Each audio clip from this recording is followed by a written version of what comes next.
اعوذ باللہ من الشیطان الرجیم بسم اللہ الرحمن الرحیم۔ السلام علیکم، میں ہوں تفسیر پوائنٹ سے۔ مولانا رومی جس انداز سے لوگوں کو مثالوں سے سمجھاتے تھے، واہ مولانا رومی، کاش آپ کا دور، آپ کا زمانہ ملتا۔ کہتے ہیں کہ محمود غزنوی کا دور تھا، ایک شخص کی طبیعت ناساز ہوئی تو طبیب کے پاس گیا اور کہا کہ مجھے دوائی بنا کے دو۔ طبیب نے کہا کہ دوائی کے لیے جو چیزیں درکار ہیں وہ سب ہیں سوائے شہد کے، تم اگر شہد کہیں سے لا دو تو میں دوائی تیار کیے دیتا ہوں۔ اتفاق سے موسم شہد کا نہیں تھا۔ اس شخص نے حکیم سے ایک ڈبہ لیا اور چلا گیا۔ لوگوں کے دروازے کھٹکھٹانے لگا مگر ہر جگہ مایوسی ہوئی۔ جب مسئلہ حل نہ ہوا تو وہ مولانا غزنوی کے دربار میں حاضر ہوا۔ کہتے ہیں وہاں ایاز نے دروازہ کھولا اور دستک دینے والے کی رداد سنی۔ اس نے وہ چھوٹی سی ڈبیا دی اور کہا کہ مجھے اس میں شہد چاہیے۔ ایاز نے کہا آپ تشریف رکھیں، میں بادشاہ سے پوچھ کے بتاتا ہوں۔ ایاز وہ ڈبیا لے کر بادشاہ کے سامنے حاضر ہو گیا۔ عرض کی کہ بادشاہ سلامت، ایک سائل کو شہد کی ضرورت ہے۔ بادشاہ نے وہ ڈبیا لی اور سائیڈ میں رکھ دی۔ ایاز کو کہا کہ 3 بڑے ڈبے شہد کے اٹھا کے اس کو دے دیے جائیں۔ ایاز نے کہا حضور اس کو تو تھوڑی سی چاہیے، آپ 3 ڈبے کیوں دے رہے ہیں؟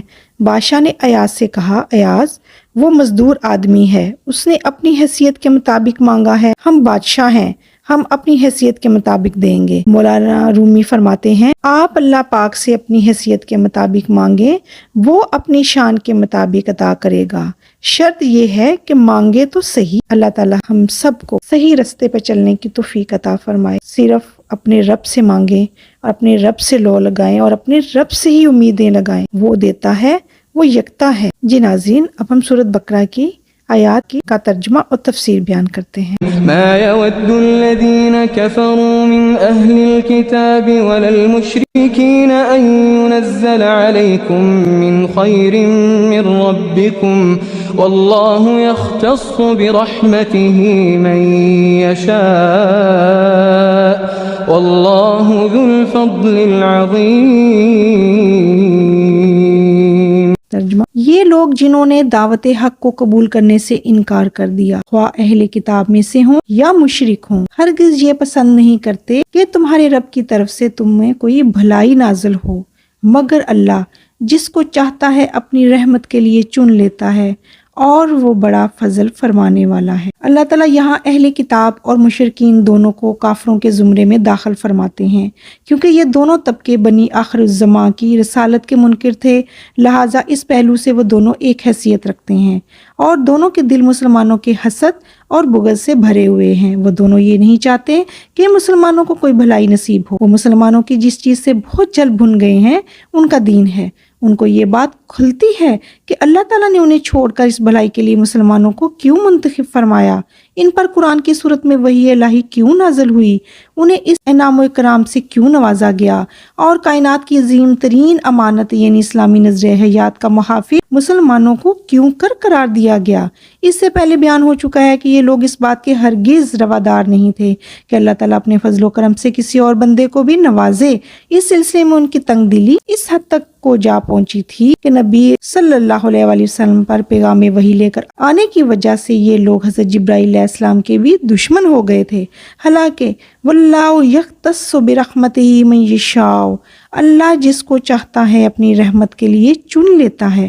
نیز صرف اللہ ہی اس بات کو جانتا ہے کہ اس کی اس امانت اور رسالت کا بہترین محافظ کون ہے، بہترین قرار کس کو قرار دیا جا سکتا ہے۔ اب اگر اللہ تعالیٰ نے یہ پیغام حضرت محمد صلی اللہ علیہ وآلہ وسلم پر اتارا ہے اور مسلمان اس پر ایمان لائے ہیں تو اللہ کے علم میں یہ بات موجود تھی کہ حضور اکرم صلی اللہ علیہ وآلہ وسلم اور مومنین اس بار امانت کے اٹھائے جانے کے اہل ہیں۔ واللہ ذو الفضل العظیم، اور اللہ بڑا فضل فرمانے والا ہے، اور یہ دولت ایمان سے بڑی دولت کوئی نہیں ہے اور دعوت اسلامی کے اعزاز سے کوئی بڑا اعزاز نہیں ہے۔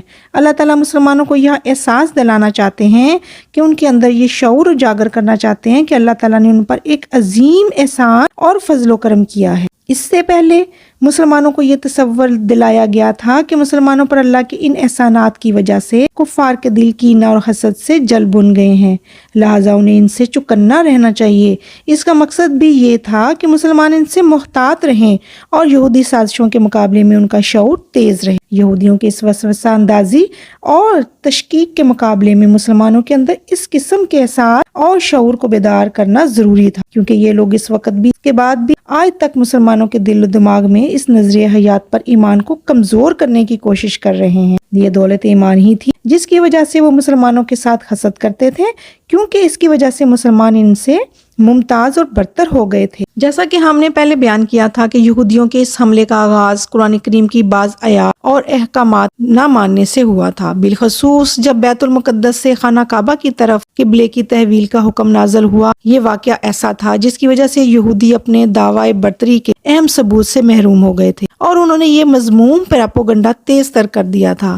لہٰذا اللہ تعالیٰ نے فرمایا ما ننسخ من آية أو ننسها نأتي بخير منها أو مثلها، ہم اپنی جس آیت کو منسوخ کر دیتے ہیں یا بھلا دیتے ہیں اس کی جگہ اس سے بہتر لاتے ہیں یا کم از کم ویسی ہی۔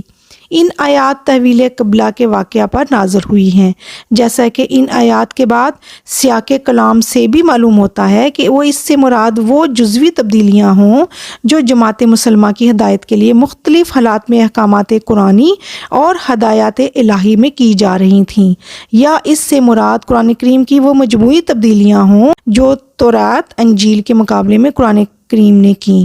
حالانکہ مجموعی لحاظ سے قرآن نے ان کتابوں کو کتاب برحق کہا تھا، ان میں سے کوئی ایک مراد یا تینوں مراد ہوں جنہیں یہودی نے اس وقت تک تحریم اسلامی کے خلاف پراپوگنڈے اور مسلمانوں کے اندر شکوک و شبہات پھیلانے کی خاطر استعمال کیا تھا اور اسلام کے مرکزی عقائد پر حملے شروع کر دیے تھے۔